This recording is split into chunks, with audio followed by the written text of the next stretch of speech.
Hi, welcome to JJ's Productions. We've got another Hitman 2 video. This time we're in Santa Fortuna and we're doing 3 challenges. Mind the Step, It Looks Just Like Her, and Bait and Switch. We're starting undercover in the Delgado mansion basement and we're going to be starting as the mansion staff. That allows us to immediately go and poison this line of cocaine with emetic poison. We're then going to go through this door and we're going to pick up our smuggled item, which is a lockpick. So, not a fast start, but you know, we're doing a few things to begin with. So we're just going to go through the kitchen area, through this door, again through the door here, and we're just going to pick this out of the briefcase. We don't need the briefcase itself, so that can be left behind. From here we're going to just go through this door. I'm going to take out a camera. Now, I would be a little careful about this, because as you'll notice, I did get caught for bullet impact noticed. It won't have a major impact on you, but if you can avoid it, you know, that's my advice.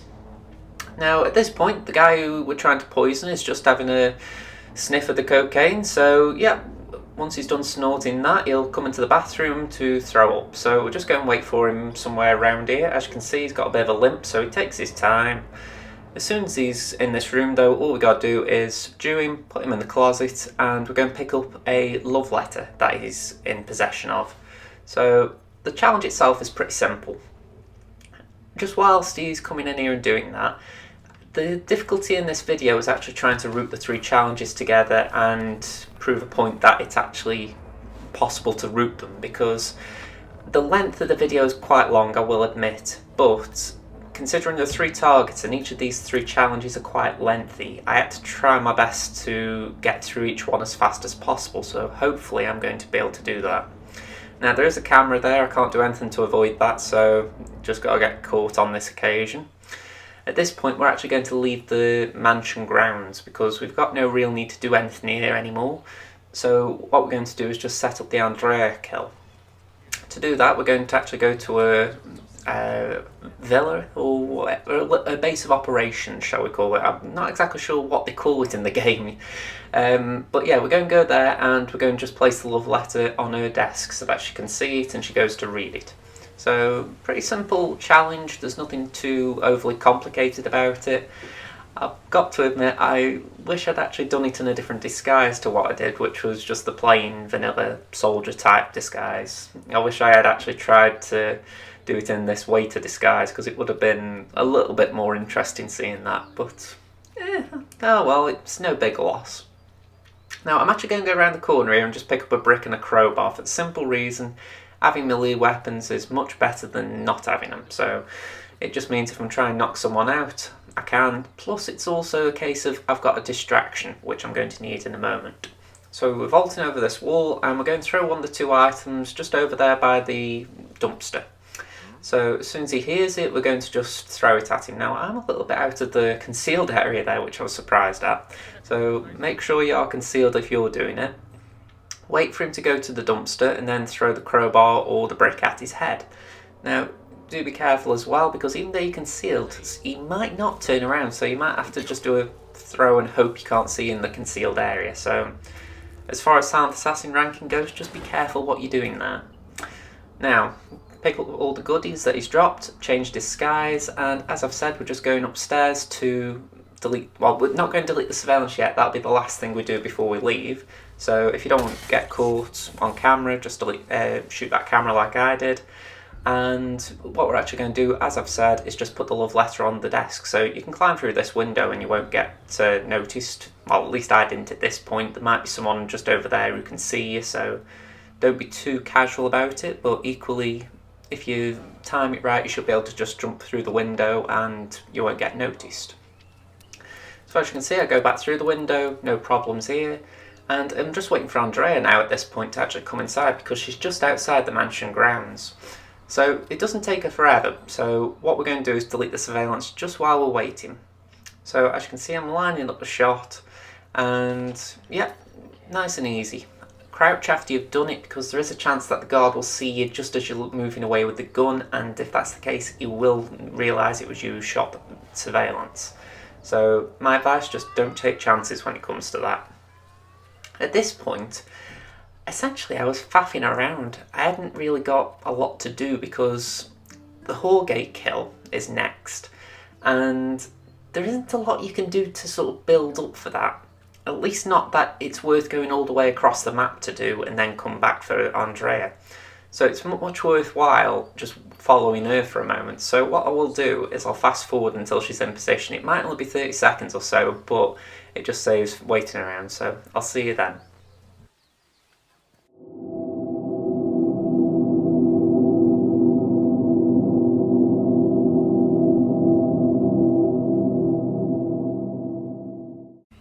So, as I said, there isn't a crazy mad rush at this point. We are just waiting for Andrea to decide to step outside to read the letter. One thing I wasn't certain about as far as this kill goes is whether the doors that she walks through right now are, if they were covered so that people couldn't see out. Now, I'm pretty certain they are covered because, well, she's right in front of the window, the door, and people passing by should see it if they loop through, so I'm guessing it is concealed because that is quite an obvious kill. It's not like it's just a plain old push, he actually knocks her out. So yeah, just as far as actually knowing if you're doing it silently, yeah, you're pretty safe as long as you shut the door. So after that, all we've got to do is make our way to the cocoa fields now, because this challenge is very simple at that point. It's quite a walk, unfortunately, and I actually found this challenge a little bit confusing, because when I was trying to work it out, I thought there was a connection between this and one of the previous challenges where you fix the cocaine machine. So I was trying to do that, and I was just essentially waiting for Jorge to do something. And he doesn't actually do anything, he just sort of carries on his normal route. So I was a little bit frustrated because I'm thinking, okay, I could have sworn this was connected. Anyway, I had a look online and I found the way I meant to do it. So I will admit this isn't my own working out. I'll admit I'm playing on master mode or master difficulty. Sometimes a route can prove quite elusive, and this was just part of it, because I was thinking, how do you actually get Jorge to go here? So I'm a little disappointed I had to loop this one up, but I'm sort of glad that I did, because I would have been wasting my time just trying to follow Jorge around the map. So yeah, what we're going to do, as you can see, we're just going to let these two pass, because even though I'm not in a trespassing area, we've got an enforcer, so we've got to just let them pass by. They don't actually cause too much trouble, but equally we don't want the enforcer to turn and go, ooh, who goes there? So we'll just let them sneak past, or we'll sneak past and let them walk past. As soon as we're out of hearing range, we'll just crouch through, and we're going to go down the stairs, just because the surveillance is down and we don't have to worry about the camera down here. I might have forgotten at this point, I will admit. I'm just going to take a quick look, because I think I do actually look to the left thinking, where's the camera? And I'd completely forgotten I'd already taken out the surveillance, so I'm looking for a bright yellow light, and it's not there. So yeah, that was a bit of a dozy moment from me. But yeah, at this point we are in the trespassing area, so we're going to have to use the foliage as cover. And we're just going to sneak all our way across to the drug lab area. I actually go a different way about it. I go to the shack first of all, and I try to turn on a fuse switch. Now, from what I've heard, when you turn on the fuse switch, it should cause one of the drug lab workers, so let's say that 10 times faster, it should get one of the drug lab workers to actually step outside and come and investigate. Nada happened here. Not a single thing happened. I was quite frustrated at this point, because you're sort of watching and going, really? No one's coming out even though I've turned a fuse switch off? So I'm not sure if the game's a bit bugged, or if they've patched something, or I'm leaning towards bugged, because I just don't think that makes sense otherwise, but hey ho. So I'm getting this disguise here instead. And as you've seen in previous videos of mine from Santa Fortuna, you turn the generator off, guy comes out, wait until he turns it back on, and we're going to knock him out with the brick. Very simple route to do. At that point, we are going to have to blow open that door, because, well, when I say that door, I mean to that shack we were trying to get in with the fuse switch, because that is where the challenge really kicks off, which I didn't know. So again, I'm quite glad I looked it up, because I was going down a dead end, just trying to follow the route which involves this cocaine machine here. So I am glad I went around a different way, because I was wasting my time otherwise. So as you can see, I've got the drug lab worker on, and I'm actually at a bit of a loss of time after I've done this next bit, because once I've blown open this door I really need to hide for a minute. So as you can see, I'm going to run across once I think no one's actually going to see me. I've got the micro remote explosive here. I unlocked that during one of the silent assassin routes, I'm guessing. So I place that on the door, and as soon as I'm in the foliage I blow it up. You could have done that with a standard remote one, or if you played the legacy maps you could have done it with the remote rubber duck or anything like that. I just chose the micro to try something new, but by all means, if you've got something unlocked, use it as long as it's an explosive. So again, at this point I'm just waiting for the hubbub to die down from the explosion, so I'll lockpick this gate even though I don't need to. I was literally just trying to get to the other side of the area just to take cover essentially. So we're going across here again, and just as I get into the sort of area where the shack is, I see the drug enforcers, the drug security, I can't remember what their tags are again. I see them leaving the hut, so I think, right, we're in the safe here, we're safe to walk in. And at this point you just have to turn on this sink. The guy on the right there, he will go to investigate, and as soon as he does, all you got to do is fiddle with the, I think it's a microwave in front, or it's some technological thing. You just basically tamper with it and it'll cause the flour inside to burn or to be incinerated or some damage to it. There we go, tamper, that's the word. So it doesn't take long, all you have to do is press the button and that completes the challenge. At this point I'm going fast forward because Jorge takes his time getting here, and after that he does take his time getting into the kill position, so I am going to fast forward until he's in position to be pushed. So I'll see you in a moment.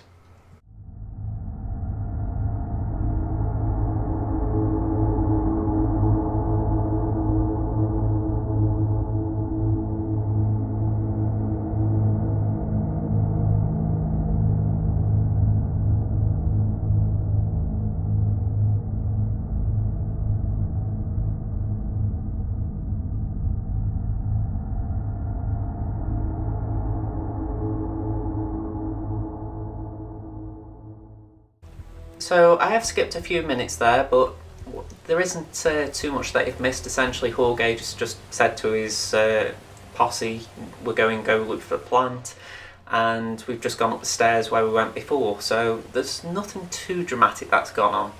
Now, at this point, I am trying to find a good place of cover in the foliage, because once Jorge decides that he wants to get the plant from around this area, this entire area becomes a trespassing area.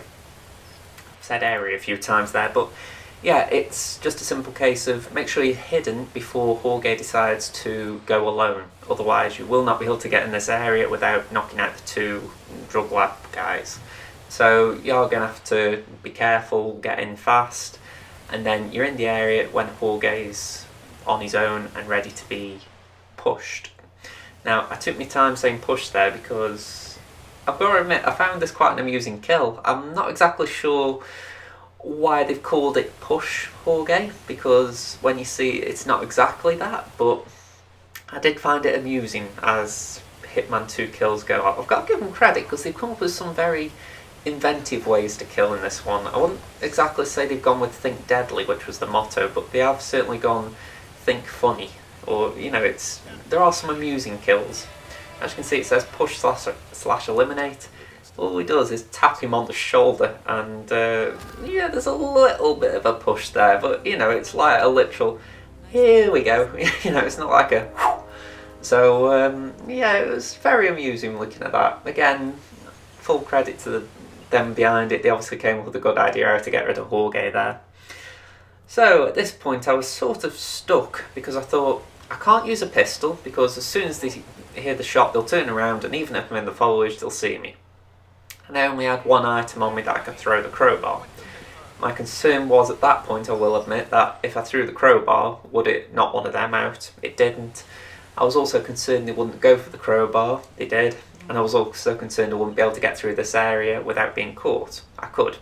So quite a few question marks there, but none of them were actually of concern by the end.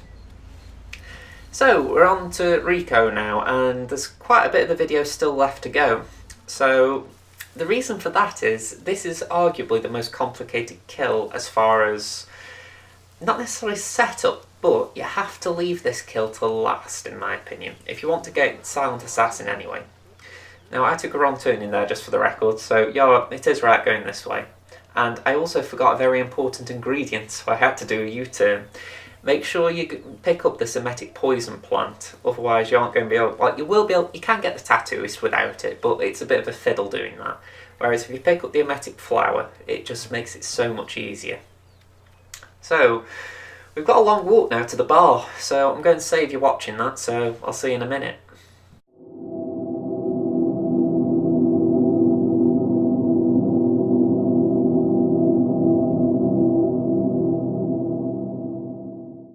So this is like a little mini game at this point. I'm picking up the coins, but that's slightly irrelevant. What we're actually got to do is poison that beer. But there are a number of enforcers, a number of NPCs who could witness it. Now there is a time when you can poison it, when all of the NPCs are looking away from the beer bottle. So it's just a case of biding your time until they've all turned away.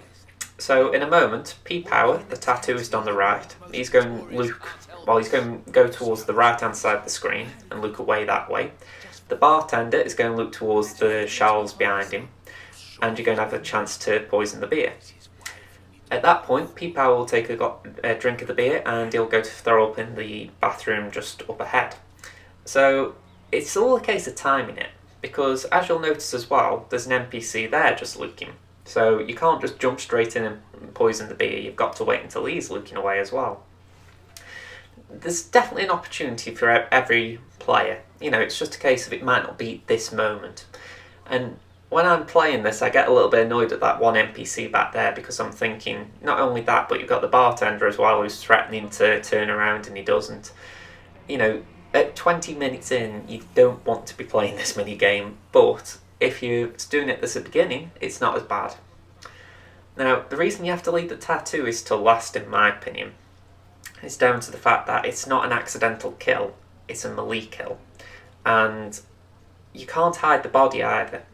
So the only way you can really get away with it is tucking the body out of sight, in my opinion, and then getting out of the mansion as fast as possible. So if you were to do it first or even second, you would have to have one or two very fast kills to follow it up, just so that you could then exit before the body's found. I actually tried doing it first and hiding it, and the body was found before I'd even got to the end of the second kill. So you've really got to try and do it first. Do it last. It isn't the best of kills for that reason. I actually like the setup and I like the kill itself, but I really believe they should have put some form of hiding place for the body, knowing that there's a challenge there and knowing that there's probably a desire from the players to want to do Silent Assassin. It wouldn't be bad if there was like a place where you could near certainly hide it. Just for the record, I have dropped me 2 guns there. I'm going to get frisked as I go into the mansion. You could possibly climb over the wall. I'm not going to say you can, but you could possibly do that. I wouldn't, for the simple reason that you've got the knocker here, and I'm pretty sure you get a challenge for doing that. So I wouldn't climb, I'd just drop the weapons because you don't need them. But if you want to try that, by all means, climb over the wall and just see if you get harassed as you go in, because it could be that if you don't go through the door, you're considered trespassing. I cannot say if that's the case or not, but if you want to find it out, let me know in the comments. So, P-Power /47's getting frisked, and Diana's getting a little bit over the top at the moment, saying this is the most dangerous part, and I'm thinking, I'm already been here. So yeah, I think 47 didn't need that context from Diana. He's already been in the mansion once in this playthrough. But yeah, it's still fun at this point, because you can see Rico's sort of ready for the tattoo, but equally you're thinking, can we move this along a little bit? I mean, I'm pretty sure I could go down there, but I've got to meet Rico's wife. I believe I've got to meet her anyway. I don't think you can avoid that. So it would have been nice if you could have sped all of this along a little bit, but it's okay. It's fun to watch anyway, at the very least. So, yeah, Rico's wife's an interesting NPC. It's the first time I've seen her in the game, and yeah, she's definitely a character. But yeah, you have to follow her upstairs. She's just explaining why she likes Pete Power and why she wants Rico to have an amended tattoo. And as soon as you're in the room, she'll be asked to leave because she's taking too many photos. Yeah, it's interesting enough, but this is the bit that gets me, that they obviously leave you alone with Rico so you can do the kill, but then they don't give you a means to sort of dispose of the body.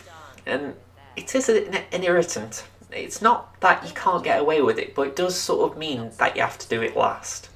And it is a long kill. It's not like you've got a short build-up for this. I would say this has taken, what, about 5 minutes already? So it would have been better if you could have just done the kill, then worked on something else. But instead you do have to faff around a lot in the build-up, and then, yeah. Although saying that, if you get an opportunity to take a selfie with 47, it's not that bad. So, after what feels like a lifetime of waiting, we're going to go into the room with Rico. He then decides to have his doubts about whether 47 is actually Pete Power, so that is just completely weird. I did actually like it because it adds authenticity to the level, in the sense of, wow, someone is actually questioning whether 47 is who he says he is. But it doesn't really pan out. It would have been really cool if there had been like a test or something, like you had to pick up a bit of random Pete Power knowledge just to pass a test or something. That would have been really good in that sense. But again, I'm sort of glad I didn't, because I wasn't listening to the stuff that Pete Power was talking about. So if they'd suddenly asked you a question, I'd have been stuffed. So I'm just waiting here at this point, because if you wander around too much, Rico gets a bit annoyed. So I'm just standing by the tattoo station, just ready to go. But I'm curious what people think about this playthrough, because each of the 3 challenges I've done, I believe they are actually interesting in their own rights. But bar Andrea's, I think they're all over elaborate. For example, Jorge's, I think, could have been a bit simpler. I actually think the way I thought the route went, which is that he fixes the cocaine machine, or he sees it's fixed, and then he decides to go and find a flower because of that. I think that would have been a nicer route, because you could have let that run whilst doing something with Andrea. Or you could have even started the Jorge setup. But because you have to sort of get him going and then he goes straight to the flower, you can't really leave Jorge on his own. So, yeah, it would have been nice if you could have mixed the challenges up a little bit. But I'm curious if anyone who's watching has played these challenges, or if they've attempted them themselves, and just has an idea about how to speed the route up or speed the 3 challenges up, because yeah, I'm not particularly happy that when it comes to an end it's around 28 minutes long. So any thoughts, leave them in the comments. I might as well say at this time that if you have enjoyed this playthrough, please leave the video a like. I'm aiming to get 5 likes on as many videos as possible, so if you could be the one of 5, I would appreciate it. But yeah, we are actually there now. He's dismissed his bodyguard for being a bit too menacing. I'm going to wait for the door to shut, just for the fact that I don't want the idea of a noise getting through. It's actually quite a silent kill in all respects, to be honest. I actually thought it was going to be a little bit more graphic, but yeah, just in the ear. So we're going to drag Jorge into the bathroom. If you leave him there, he's more likely to get caught, so drag him into the bathroom and hide him up a corner. And even though he will get found if you leave it too long, hide him up a corner and it might just avoid the first pass. So that's the way I'd look at it. So grab him by the feet, just try and get as much of him past this wardrobe so that if you look at it from the doorway, there's less chance you can see him. As you can see, I just shut the door behind me. I'm going to drop a few coins just to stall the guards, just so that I've got enough time to actually get to the car. And this was actually the funny bit for me, because I've never exited by Rico's car, so at this point I'm like, how do I get out of here? So yeah, what I do is I decide to turn the sink on. That will cause the waiter to come into this room. When the waiter's coming into the room, I can then sneak past the female waiter slash maid, or whatever her tag is, and I can get outside. Once I'm outside, I'm not in a trespassing area. So there's a few little conditions, but it's not too bad getting out. The reason I'm going this way is because if I decided to go out the front way, I'd have had to bump one of those 3 guards outside Rico's room. If I'd have bumped them, then there's a good chance that they would have said, "Oh, hang on, where are you going?" and they'd have gone in Rico's room. So leaving them just to their own devices, it just plays out much better. As you can see, there's a guard down there. That's why I waited, because I thought I don't particularly want to get caught by him. So just let him pass. We go down the stairs, take it nice and easy, and we'll be out the trespassing area. At this point we can run, and the exit is just on the right and the garage up ahead. So I'll say it once again, thank you very much for watching. If you haven't already, consider subscribing to JJ's Productions. We have a lot of Hitman 2 videos, and I'm planning on releasing a lot more in the very near future. Whittleton Creek SASO route is out on Friday, so keep an eye out for that. Other than that, this has been Josh from JJ's Productions, and I hope to see you again soon. Bye for now, everyone.